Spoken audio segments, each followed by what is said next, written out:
¿Cómo están, estimados amigos? Bienvenidos a su programa Gestión y Desarrollo. El día de hoy analizaremos temas que son fundamentales, dando inicio al programa y, por supuesto, razonando con un tema coyuntural que tiene que ver con los bloqueos. Estamos con el doctor Walter Paul Salinas, politólogo de profesión, profesor universitario y especializado en relaciones internacionales, a quien le damos la más cordial bienvenida, Walter. Alfredo, un honor estar contigo en este importante programa de opinión. Gracias por la invitación. Sin duda es importante reflexionar las causas o las raíces que generan un bloqueo a nivel nacional. Sabemos que existe una pugna política en el movimiento al socialismo. En nuestro medio se generan un conjunto de cortinas de humo en esa perspectiva de dar, entre comillas, circo a un pueblo que tiene demasiada ignorancia y que, por supuesto, hoy vive una desaceleración de la economía. Genera malestar y conflictividad social. Efectivamente, creo que es importante ver las raíces del conflicto que en este momento sufrimos todos los bolivianos, las raíces, dónde se produce, cuál es la causa, cuál es la razón. Y fundamentalmente podemos llegar a dar un primer análisis que reflejaría una realidad que es vista por todos. Este es un conflicto de un partido político, el MAS, donde hay una división importante al interior de ese partido.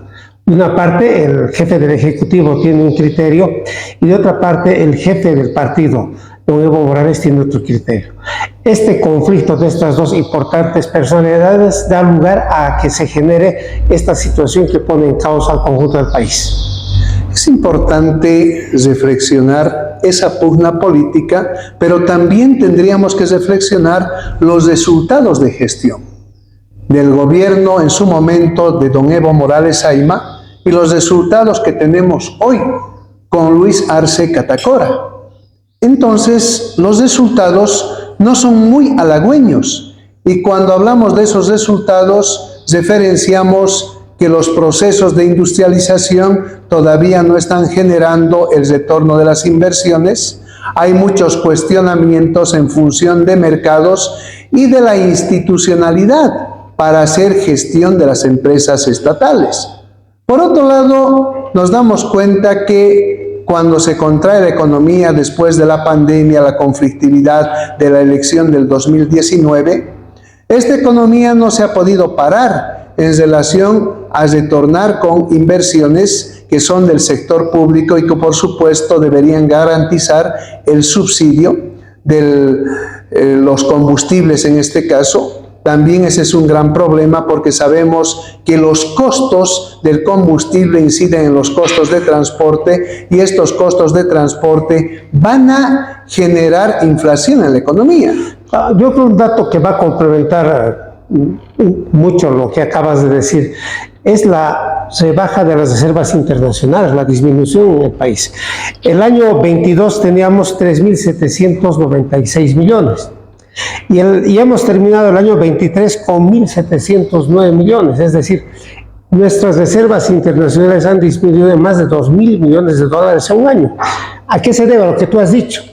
Escasa inversión, escasa productividad, y esos son errores que en este momento estamos asumiendo el conjunto de los bolivianos. El otro tema complementario a lo que tú has dicho, se debe también a que hemos perdido el mercado del gas. Hemos dejado de ser un país exportador de gas, que es materia que nos trae muchas divisas, y en este momento estamos realmente en una grave crisis. ¿Y a qué se debe esa falta de gas? A que durante 15 años no se han hecho las inversiones necesarias para ampliar nuestras reservas de gas. Ese es el tema. No se han dado los recursos adecuados y yacimientos para que se realicen las tareas de exploración y descubrimiento de nuevos pozos, y los resultados son estos. Estamos frente a una crisis realmente que está afectando al conjunto de los bolivianos. Interactuamos en una economía primitiva dedicada a la explotación y exportación de materia prima y consumo de producto acabado. No se impulsa la inversión privada asociada a la inversión pública en el modelo que tenemos hoy, el capitalismo de Estado, entre comillas, asociado a un socialismo del siglo XXI, se generan fuertes inversiones en el ámbito público, pero que también son cuestionables en la velocidad de retorno que deberían tener esas inversiones, considerando el corto plazo, mediano y largo plazo. Me parece que estamos hablando de inversiones de largo plazo, no se han calculado los retornos de corto plazo, por eso que es importante estudiar los mercados, las interacciones y los complementos de los agentes económicos. Hay un elemento que es importante considerar en esta temática que se está planteando, es el tema de la seguridad jurídica. Uno de los elementos que ha afectado a la escasa inversión en el país se refiere a que el país no ha logrado garantizar la seguridad jurídica de los inversores, y los resultados son los que estamos viviendo: escasa inversión, escasa productividad y la tasa de retorno, como dice Alfredo, a largo plazo y resultados muy escasos. Claro, se sobreentiende que los resultados deben promover impactos, deben incidir en la variable incremento del empleo o disminución del desempleo y, por supuesto, trabajar la competitividad para equilibrar la temperatura de la economía, la variable denominada inflación. Si hoy tenemos una inflación baja, en algún momento, según declaraciones del ministro de Economía, eso tiene que ver con la incompetitividad, y ahora con los bloqueos estamos percibiendo el incremento de los precios porque los actores en la economía son especuladores. Asimismo, debemos destacar que tenemos más de un 80% de economía informal que se asocia en muchos casos a la economía sucia, a la economía del narcotráfico, del tráfico, si quieren, de personas, de órganos y otros elementos que son básicos para la comprensión de la criminalidad. Efectivamente, y a eso hay que añadir un elemento fundamental. El Estado boliviano es un Estado desestructurado. No hemos logrado unir Occidente con el Oriente. No tenemos, por ejemplo, una vía directa que una Cochabamba con el Beni y la Amazonía, lo que genera un grave daño económico a los departamentos del Beni, Pando y Cochabamba. Entonces son elementos que uno no puede comprender. Y hay que ser claros, los presidentes militares de izquierda, de derecha, del modelo del siglo XXI, no han visto la realidad del país.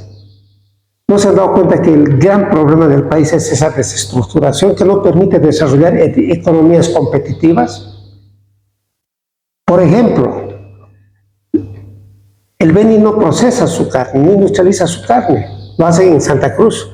Si tuviéramos esa vía de acceso al directo, el Beni industrializaría su carne y los costos de la carne para el ciudadano bajarían sustancialmente. Es decir, nos falta esa visión de Estado en su conjunto. Ya no esa visión que solo ve La Paz y Santa Cruz. Necesitamos ver al conjunto del país. Necesitamos estadistas, necesitamos gente de Estado que tenga esa visión del conjunto del país, no solamente de determinadas regiones. Sin duda es importante la reflexión y se nos viene al argumento, al pensamiento, el aspecto de que la mayoría de nuestros gobernantes no han sido estadistas.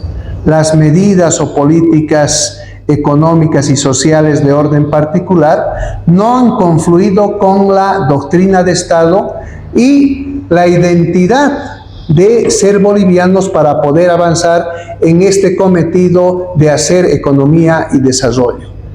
Y este tema de la desintegración tiene que ver con el duopolio que hace ejercicio del poder. Y ese duopolio tiene que ver con que nos han gobernado cruceños y paceños y han eliminado, por ejemplo, al Bayuno y a los otros departamentos de ese escenario de hacer política en función de la doctrina de Estado o del axioma sobre el cual debemos estar unidos los bolivianos, canalizar las inversiones y fundamentalmente esas inversiones que referencien el modelo de salud, nutrición y educación para la producción, que aproveche las ventajas de pisos ecológicos y la diversidad de culturas en nuestro medio. Quiero darte un ejemplo al respecto que vale la pena que la opinión pública conozca. En el gobierno de Yanine Áñez y en plena pandemia llegó una donación de $100 millones para compensar a todas las empresas del país que habían sufrido daño económico. ¿Qué es lo que ocurrió?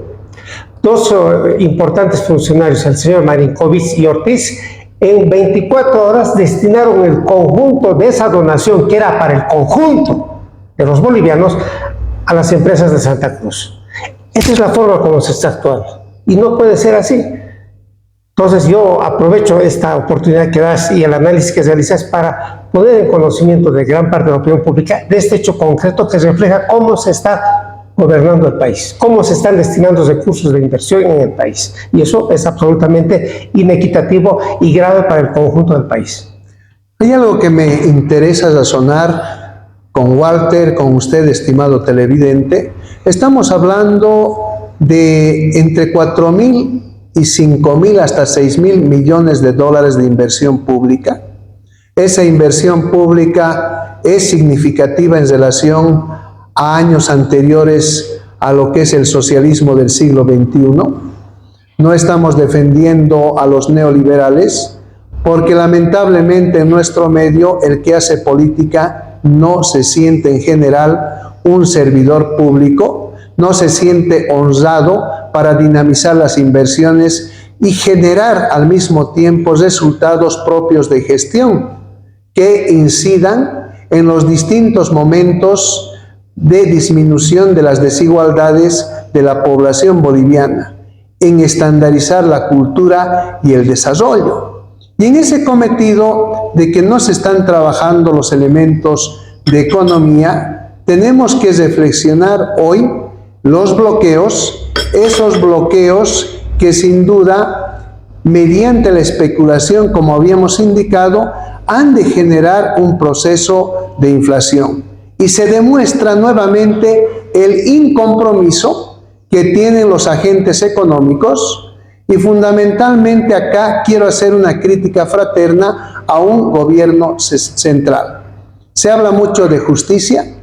La prórroga de los magistrados ha generado el pretexto del bloqueo, pero como les decía, es un pretexto interesante, pero acá los bolivianos tendríamos que estar enmarcados en la libertad de tránsito según derechos fundamentales y la Constitución Política del Estado.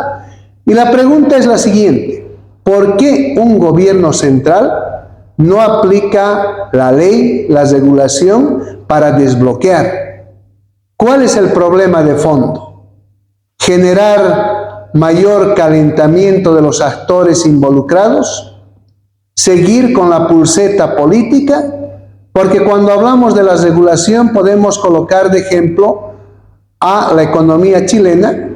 Imagínense ustedes un bloqueo en Chile, los carabineros salen, los militares desbloquean, con fiscalía se generan los juicios respectivos por el daño económico, porque no se puede hacer daño económico a una sociedad o los agentes involucrados en la interacción económica, más aún después de la pandemia y de la desaceleración, que es parte del efecto rebote de la economía producto de esa pandemia.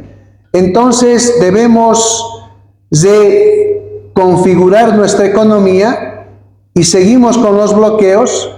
La anterior sesión habíamos hablado del aspecto de la reelección, si era un derecho o un privilegio, pero ese privilegio tendría que ser para aquellos políticos que generan resultados e impactos favorables, incrementando empleo, disminuyendo las desigualdades. Ese incremento de empleo tiene que ver con hacer una economía paulatinamente competitiva. Eso no se logra con varita mágica, tiene que ver con la educación, con la investigación, la innovación y la gestión del conocimiento. Totalmente de acuerdo. Y yendo al tema del bloqueo, la razón fundamental, y en eso coincidimos todos los bolivianos y respaldamos, es que el Parlamento y el Ejecutivo no han actuado adecuadamente para promulgar la ley de convocatoria de elecciones judiciales. Creo que eso coincidimos todos los bolivianos, es algo fundamental que se tiene que hacer. Y aquí ha habido negligencia del ministro de Justicia, del presidente del Legislativo, el señor vicepresidente, y del conjunto de las representaciones partidarias en el Legislativo que no han asumido la responsabilidad de en tiempo oportuno, han tenido el tiempo necesario de elaborar una ley para la convocatoria de elecciones. ¿Y el resultado cuál es?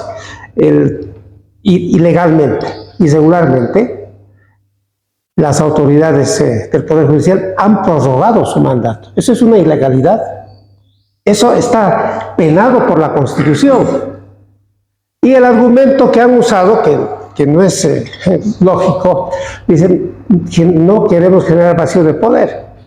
Es preferible pues que haya vacío de poder a que se implante la nulidad de sus hechos, porque todo lo que hacen es nulo de pleno derecho, es ilegal.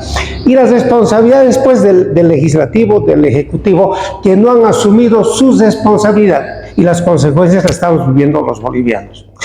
Yo creo que ese bloqueo que han hecho en el Chapare tiene una falla táctica terrible. Deberían haber hecho ese bloqueo en el Parlamento y obligar a los parlamentarios, cerrar el Parlamento, bloquear el Parlamento hasta que los parlamentarios cumplan con su obligación. Lo que están haciendo, lo hacen con la justificación de que quieren la ley, pero están dañando a la economía, están dañando a Cochabamba. Y los cochabambinos realmente necesitamos trabajar. Los exportadores de banano, otros productos, necesitan exportar sus productos. Esa es una ruta fundamental. Entonces, la reflexión. Creo que ha llegado el momento de evitar hacer bloqueos en los lugares no pertinentes. Hagamos bloqueos en lugares donde realmente tengan efecto inmediato y den solución a los problemas que necesita el pueblo boliviano se soluciona. Elegimos diputados, senadores, en general parlamentarios, alcaldes, presidente, vicepresidente, para que nos representen en función a la demanda. Una demanda que tendría que estar priorizada de corto, mediano y largo plazo. Eso asocia inversiones inteligentes, retornos también y ritmo apropiado para el manejo de la economía. Todos los días tenemos desafíos, pero los desafíos se resuelven en función de la comunicación asertiva, como en algún momento ha indicado la PhD Ivonne Gutiérrez Molina en muchos de sus trabajos de investigación. Entonces, esa comunicación asertiva tendría que asociarse a la participación en el proceso de planificación, a la priorización sobre la cual tendríamos que encauzar las inversiones de corto, mediano y largo plazo con estudios reales del mercado, de la función de producción, del flujo que es importante, dejando de lado a los aficionados que en algún momento han generado crisis de oferta en el aparato estatal. Estamos hablando de aproximadamente 500,000 de personajes que trabajan en el aparato estatal, que por supuesto, respetando a los que hacen un trabajo de primer nivel, tendríamos que hacer la crítica para esa gente que solamente está cumpliendo una función, entre comillas, asociada a recuperar sus inversiones de política. Entonces, uno reflexiona todos estos elementos y la población se dará cuenta que el hacer política hoy se toma como el mejor negocio. ¿Para qué? Para resolver problemas de orden particular. Y eso no tendría que pasar en nuestro medio. Las inversiones tienen que estar asociadas al concepto de factibilidad. Y la factibilidad a estudiar de calco el mercado, la función de producción, en la temporalidad, pero por otro lado el retorno de las inversiones, ese retorno de las inversiones a su vez asociado ¿a qué?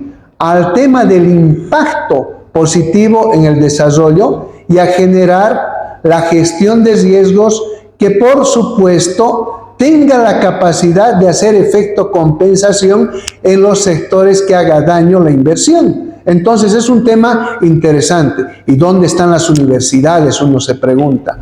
¿Dónde está la interdisciplina, la transdisciplina, la gestión del conocimiento, que es fundamental? Y estoy hablando de un sistema universitario público y privado. ¿Cómo complementa esta visión que tienes del Estado? Habría que añadir 3 elementos fundamentales. En primer lugar, el voluminoso aparato administrativo innecesario. Bolivia es uno de los estados que tiene el mayor porcentaje con población de aparato burocrático. Es grave. El segundo elemento es la inseguridad jurídica. No se dan las garantías necesarias jurídicas, no se cumple la ley con los capitales que quieren invertir en el país. Y el tercer lugar es la abultada corrupción existente en el país. Alfredo, cualquier adjudicación de obra en cualquier municipio, no hablamos de un tipo, cualquier municipio, gobernación, está en el porcentaje de la coima. ¿Tú sabes eso? Los secretos a voces. Pero claro, es algo común, del 10 al 12%, es lo que exigen las entidades que adjudican las obras. Fíjense lo que representa para que esa inversión llegue. Y por eso la mala calidad de obras, porque muchas veces el empresario da esa comisión, pero ¿cómo se compensa? Disminuyendo la calidad de la obra. Fíjate que es grave. Entonces, esos son los elementos que habría que corregir. Los altos índices de corrupción establecida, la inseguridad jurídica y el abultado aparato burocrático que existe en el país y necesario para las necesidades reales que tiene el país. Qué importante las reflexiones del día de hoy en gestión y desarrollo. Vamos concluyendo con nuestro programa. Es imperante tratar de minimizar la corrupción, una corrupción que tiene que ver con las funciones de los actores sociales e institucionales, tiene que ver con los cargos y las competencias que han desarrollado estos actores para cubrir ese cargo y hacer eficiencia con el trabajo en equipo y satisfacer el retorno, o si quieren afectar positivamente al multiplicador de la economía, Walter. Totalmente de acuerdo, Alfredo, y te quiero agradecer por darnos la oportunidad de compartir esta tribuna de opinión contigo, donde la opinión que vertimos no es partidaria, es una opinión técnica, lo posible, y sobre todo patriótica. Gracias, Alfredo, por darme esta oportunidad. Sin duda, el escenario es para generar pensamiento creativo, para que usted se inspire, estimado televidente. Estaremos la próxima semana razonando con otro tema que es indispensable, que sea polémico, pero desde el ángulo científico vamos a encauzar este tema y por supuesto los temas que son parte de hacer gestión y desarrollo.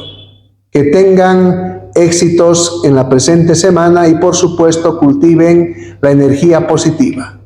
Hasta una próxima oportunidad.